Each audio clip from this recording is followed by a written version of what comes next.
ঢালিউডের জনপ্রিয় অভিনেত্রী পরিমণি নানা সময়ে আলোচনায় থাকেন। ক্যারিয়ারের চেয়ে তার ব্যক্তিজীবনের নানা কর্মকাণ্ড উঠে আসে সামাজিক মাধ্যমে, চলে নেটিজেনদের আলোচনা সমালোচনা। প্রেম, বিয়ে আর বিচ্ছেদ তো বটেই, কখনো অনিয়ন্ত্রিত মেজাজ চালচলনের কারণেও সমালোচনায় থাকেন এই অভিনেত্রী। পরিমণির ভক্তদের অনেকেই মনে করেন পরিমণি কখনো নিজের মেজাজ হারালেও আদতে পরে সেসব তিনি উপলব্ধি করতে পারেন।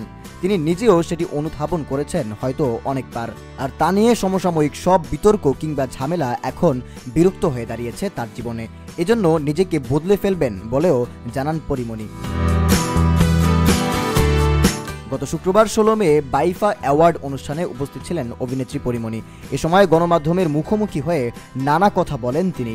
নিজের মেজাজ হারানোর বিষয়ে অভিনেত্রী বলেন, আর 10 জন মানুষের মতো আমারও রাগ, দুঃখ, কষ্ট ও অভিমান হয়, কিন্তু আমি সবকিছু নিতে পারি না, দুম করে রিয়্যাক্ট করে ফেলি। সেই রিয়াকশনটা মানুষ নিতে পারে না।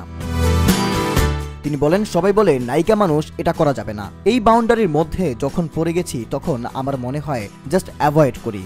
নিজেকে আড়াল করতে গিয়েও পারেন না তিনি।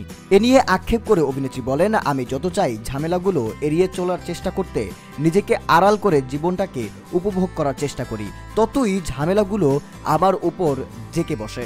তাই বিশ্বাস করা শুরু করেছি সব ঝামেলা নিয়েই আমাকে বাঁচতে হবে বলে জানান পরিমণি। শাহির শুভ, নিউজ ডেস্ক, জনসংবাদ।